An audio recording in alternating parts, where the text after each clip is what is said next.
Assalamualaikum warahmatullahi wabarakatuh. Perkenalkan, nama saya Iis Rahoya dengan nomor induk mahasiswa 2024.6.9.1.00381. Di sini saya akan mengulas materi kegiatan pembelajaran 4 dengan judul Perencanaan dan Manajemen Krisis Public Relation. Nah, selanjutnya kita lihat peta konsep pembelajaran di atas ya.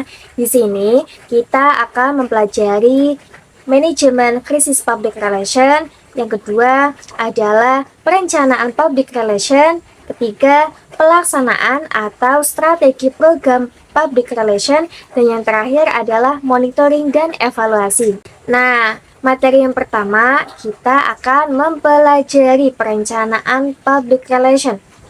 Nah, pengertian perencanaan public relation atau biasa kita sebut dengan PR atau PR plan merupakan serangkaian strategi, taktik untuk membuat program dan mengomunikasikan program atau kegiatan tersebut kepada halayak.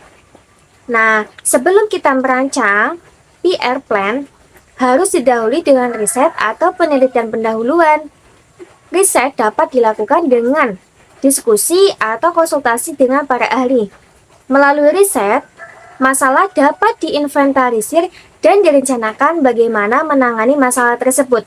Tujuannya adalah untuk memiliki kesepahaman yang sama antara organisasi dan perusahaan.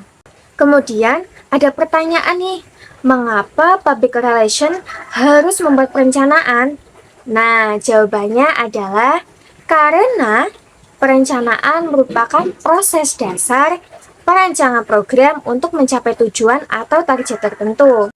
Teman-teman, perencanaan itu sangat penting dalam menjalankan sebuah program dalam organisasi atau perusahaan. Nah, jadi dapat dilihat ya di atas bahwasanya hal-hal yang harus dilakukan public relation dalam membuat perencanaan itu ada 5. Yang pertama, menetapkan visi dan misi. Kedua, menentukan wilayah sasaran dan target yang ingin dicapai. Yang ketiga adalah mengidentifikasi dan menentukan indikator efektivitas dari program yang akan dilaksanakan. Yang keempat, yaitu menentukan dan memilih sasaran yang ingin dicapai. Dan yang kelima, yaitu mempersiapkan rencana tindakan untuk menjalankan program tersebut. Rencana tindakan itu berupa langkah-langkah yang ditetapkan berdasarkan kebutuhan dan waktu yang telah ditetapkan, yakni ada 8. Yang pertama, yaitu programming, berarti menentukan urutan waktu yang ingin dicapai. Yang kedua, penjadwalan atau scheduling, berarti menentukan waktu untuk menjalankan program tersebut. Yang ketiga, berarti anggaran atau budgeting, berarti menentukan anggaran atau sumber daya yang dibutuhkan. Keempat adalah pertanggungjawaban, yaitu menentukan siapa untuk menjalankan pertanggungjawaban tersebut sehingga tujuan tersebut tercapai.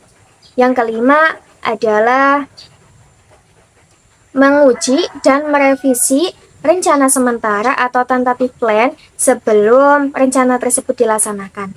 Yang keenam adalah melakukan pengawasan yang memastikan tujuan tersebut tercapai. Yang ketujuh adalah komunikasi, yakni membuat komunikasi organisasi atau model-model komunikasi agar bisa mempunyai kesepahaman yang sama. Yang kedelapan adalah pelaksanaan, berarti harus memastikan bahwasanya pihak tersebut berkomitmen untuk menjalankan program tersebut. Selanjutnya yaitu pengelolaan target public relation.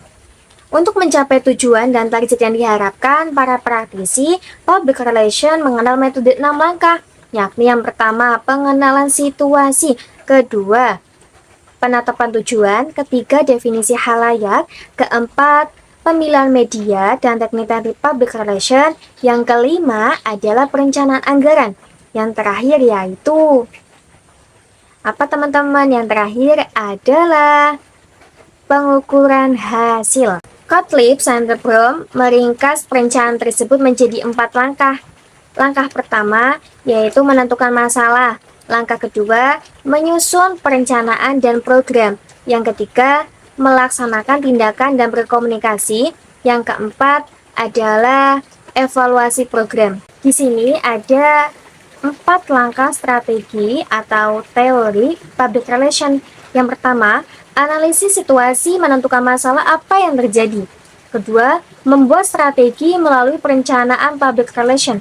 Yang ketiga, pelaksanaan, kapan dan bagaimana komunikasi dilakukan. Yang keempat, penilaian, evaluasi program, bagaimana pelaksanaan berjalan dan hasilnya seperti apa. Kemudian materi selanjutnya yaitu anatomi krisis. Tahapan krisis disebut juga anatomi krisis. Stephen Fink pada tahun 1986 menyatakan krisis tersusun atas 4 fase. Fase pertama, prodromal. Tahap ini adalah fase di mana gejala atau tanda-tanda krisis mulai muncul. Yang kedua, akut. Pada tahap ini telah terjadi kerusakan. Yang ketiga, kronik. Adalah fase transisi atau clean up stage. Yang keempat adalah resolusi. Nah, pada tahap ini mulai terlihat ada upaya penyelesaian krisis sehingga ketegangan akibat krisis mulai reda. Organisasi harus mengenali faktor-faktor penyebab krisis. Philip Leslie pada tahun 1993 merinci 5 penyebab krisis, yaitu yang pertama, bencana. Contohnya seperti kebakaran, gempa bumi, yang dapat berpengaruh terhadap publik dan organisasi seperti pelanggan, agen, investor publik, komunitas, dan perusahaan. Kemudian yang kedua adalah kondisi darurat yang datang secara tiba-tiba seperti sabotase produk atau isu produk mengandung racun.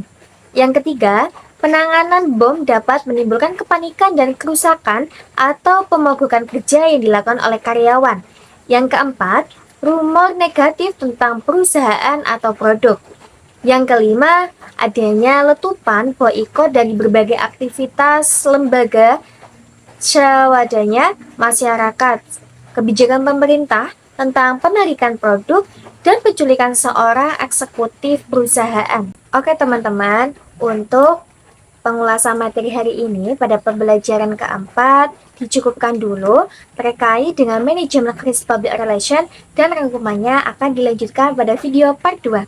Ditunggu ya teman-teman. Cukup sekian dari saya. Terima kasih. Wassalamualaikum warahmatullahi wabarakatuh.